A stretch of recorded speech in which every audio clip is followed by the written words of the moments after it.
Bonjour à tout le monde. Dans cette vidéo, je vais parler du produit vectoriel dans l'espace et je vais commencer par le côté géométrique. Alors, dans un premier temps, on va voir qu'est-ce que c'est qu'une base dans l'espace. Alors, une base, c'est tout simplement un triplet de trois vecteurs dans l'espace qui ne sont pas coplanaires. Alors, on dit que le triplet UVW est une base, si seulement si et seulement si U, V et W ne sont pas coplanaires. Autrement dit, si on pose U est égal au vecteur AB, et V est égal au vecteur AC, et W est égal au vecteur AD, alors les points A, B, C et D ne doivent pas être dans le même plan. Voilà un exemple concret d'une base. Là, par exemple, nous avons le point A, ici le point B, là le point C, le point D. On remarque que les quatre points A, B, C et D ne sont pas dans le même plan. Donc, il s'agit ici de trois vecteurs non coplanaires. Dans ce deuxième point, je vais expliquer qu'est-ce que c'est qu'une base directe et une base indirecte. Il y a deux cas qui peuvent se présenter. Là, le petit homme en rouge s'appelle le bonhomme d'Ampère. Et d'ailleurs, c'est lui qui va nous aider à savoir est-ce que la base est directe ou indirecte. Alors là, j'insiste, il faut bien respecter l'ordre. Je parle de l'ordre U, V, puis W. Là, je considère le bonhomme d'Ampère, il se tient debout devant le troisième vecteur qui est W. Et il regarde devant lui le premier vecteur qui est U. Et après, je m'intéresse au vecteur qui est au centre, le vecteur V. Je vois est-ce qu'il se trouve à droite du bonhomme d'Ampère ou bien à sa gauche. Dans ce cas-là, on voit que le vecteur V il se trouve à droite du bonhomme d'Ampère. Donc là, il s'agit d'une base indirecte. Dans le deuxième cas, c'est la même chose. On considère le bonhomme d'Ampère, il se tient debout devant le troisième vecteur qui est W. Il voit devant lui le premier vecteur qui est U. Alors dans ce cas, on remarque que V se trouve à gauche du bonhomme d'Ampère. Et là, il s'agit d'une base directe. Dans ce cas, on a UVW est une base indirecte. Et dans ce cas, on a UVW est une base qui est directe. Je donne ici la définition du produit vectoriel, soit U et V, deux vecteurs de l'espace. Le produit vectoriel des deux vecteurs U et V dans cet ordre, là il faut respecter l'ordre. Et le vecteur noté, on met un petit chapeau entre les deux vecteurs U et V. Là, on remarque déjà qu'il y a une grande différence entre le produit scalaire et le produit vectoriel. Le produit scalaire, ça donne un nombre réel, alors que le produit vectoriel, ça donne un vecteur. Alors, je reviens à la définition. On a dit que ce vecteur-là, il est défini par, premier cas, si U et V sont deux vecteurs collinéaires, U et V sont collinéaires,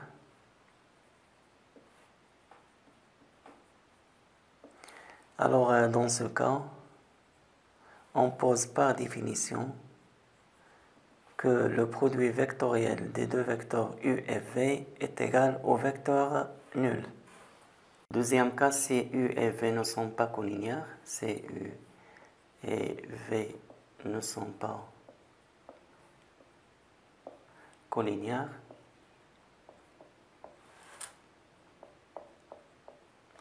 on pose par exemple U est égal à AB, vecteur AB, et V est égal au vecteur AC. Et dans ce cas,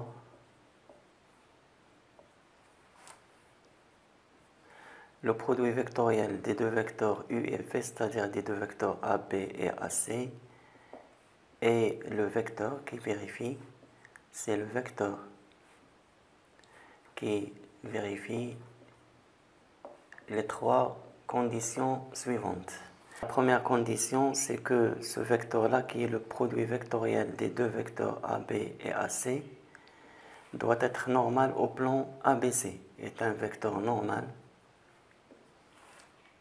vecteur normal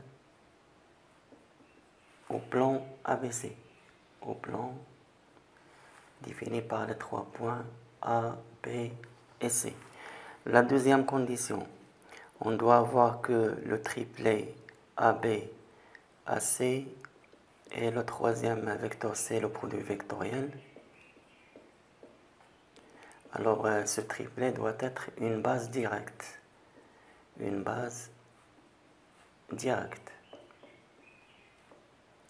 Et la troisième condition, on doit voir que la norme du produit vectoriel des deux vecteurs AB et AC est égale à la distance AB fois la distance AC fois le sinus d'un angle géométrique BAC. Ce dessin-là, il correspond au deuxième cas de la définition. On a déjà les deux vecteurs AB et AC ne sont pas collinéaires. Ici, la première condition, ce produit vectoriel doit être normal au plan ABC.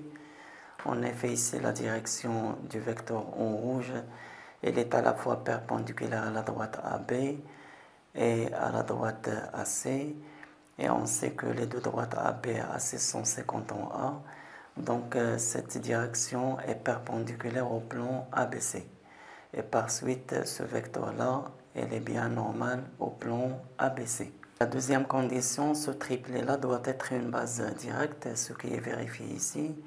Il suffit d'appliquer la règle du bonhomme d'Ampère dont on a déjà parlé. Et bien sûr, si on dispose de la mesure de l'angle BAC et de la mesure des deux distances AB et AC, on doit respecter la dernière égalité pour la norme du vecteur en rouge.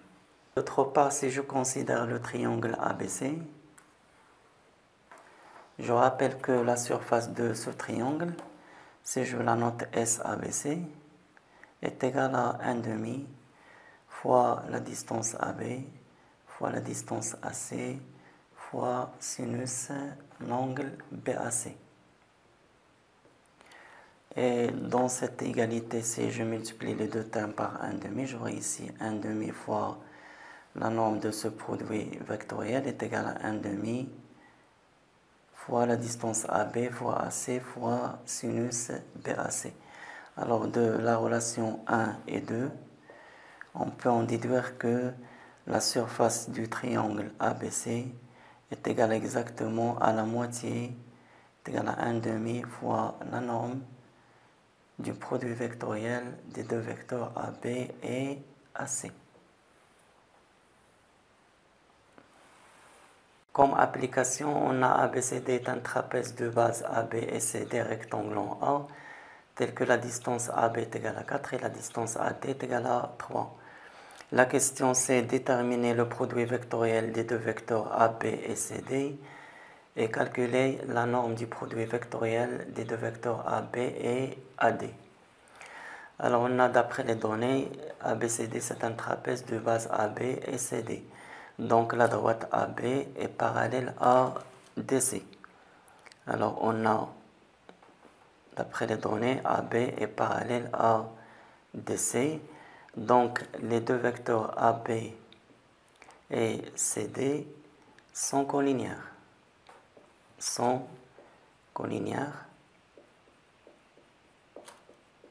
Et d'après la définition, on a le produit vectoriel des deux vecteurs AB et CD est égal au vecteur nul. Pour le calcul de la norme, on a d'après la définition la norme du produit vectoriel des deux vecteurs AB et AD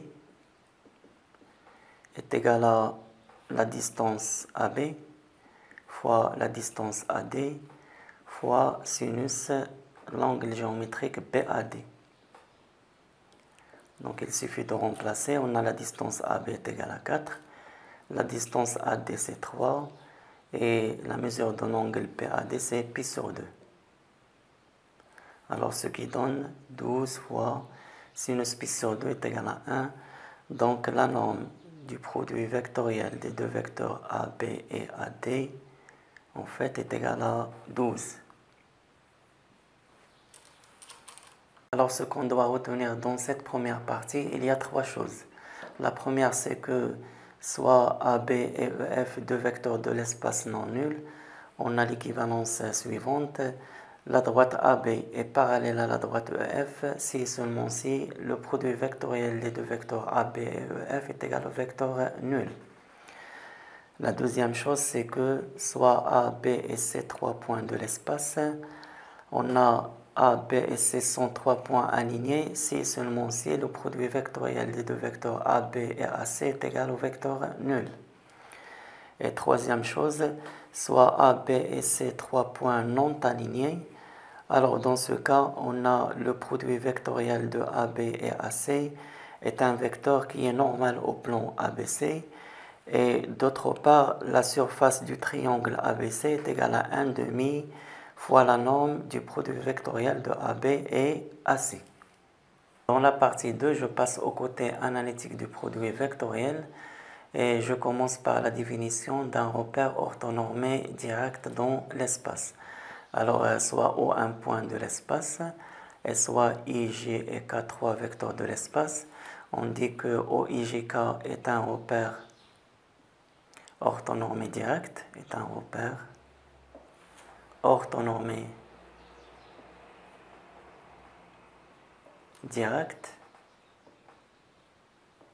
si et seulement si, on a les deux conditions suivantes. OIJK doit être déjà un repère orthonormé,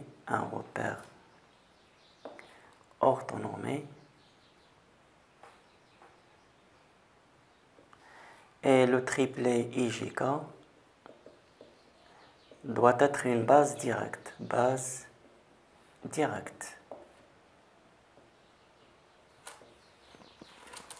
Dans la suite du cours, je vais considérer l'espace menu d'un repère orthonormé direct.